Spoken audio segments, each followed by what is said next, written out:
Hello, അപ്പോൾ ഞാൻ കുറച്ച് ദിവസമായിട്ടൊരു സ്ട്രാപ്പിലായിരുന്നു വർക്ക് ചെയ്തുകൊണ്ടിരുന്നത്. ക്രോഷ്യോ ത്രെഡ് വെച്ചിട്ട് തന്നെയാണ്. ബാക്ക് സ്ട്രാപ്പാണ് ഉദ്ദേശിച്ചത്. 2-3 തവണ ചെയ്തിട്ട് ശരിയായിട്ട് ലാസ്റ്റാണ് ഈ ഒരു ഔട്ട്പുട്ട് കിട്ടിയത്. ഓൾറെഡി എൻ്റെ ഒരു ബാഗ് ഉണ്ട്, അതിന് വേണ്ടിയിട്ടാണ് ഞാൻ ചെയ്തത്. പക്ഷേ ഞാൻ വേറൊരു ക്രോഷ്യോ ബാഗും കൂടി ചെയ്തു. ഇതാണ് അതൊരു മിനി സൈഡ് സ്ലിംഗ് ബാഗ് പോലെയൊക്കെയാണ് ഉദ്ദേശിക്കുന്നത്.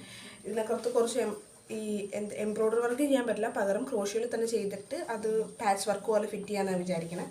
അതിൻ്റെ ഉള്ളിൽ ഇങ്ങനെ സെറ്റപ്പൊക്കെ ആക്കിയിട്ടുണ്ട്.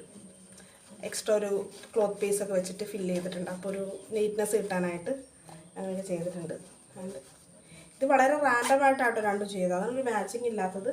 സ്ട്രാപ്പ് ആദ്യം ചെയ്തു, ദെൻ ബാഗ് ഞാൻ ചെയ്തു. എൻ്റെ ഉണ്ടായിരുന്നത് ഇതൊരു ടീഷർട്ട് ആണ്, ഇതുകൊണ്ട് ഞാൻ ചെയ്തത്. ബ്രോഡ്വേന്ന് മേടിച്ചത്. അപ്പോൾ അതുകൊണ്ടാണ് ഒരു മാച്ച് ഇല്ലാണ്ടിരിക്കുന്നത്. ഇനി ഇവിടെ സൈഡിൽ ഫിറ്റ് ചെയ്യണമെങ്കിൽ അതിന് എക്സ്ട്രാ കുളത്തൊക്കെ വേണം. അപ്പോൾ അതില്ലാത്തതുകൊണ്ട് ഇത് കീ ചെയിനിലിടുന്ന സാധാ മെറ്റാലിക് കുളത്താണ് ഞാൻ തൽക്കാലം ഫിറ്റിങ്ങിന് വേണ്ടി എടുത്താണ്. സോ സെറ്റ് ചെയ്ത് കഴിഞ്ഞിട്ട് ബാക്കി ഫൈനൽ ഡീറ്റെയിൽസ് കാണിക്കാം.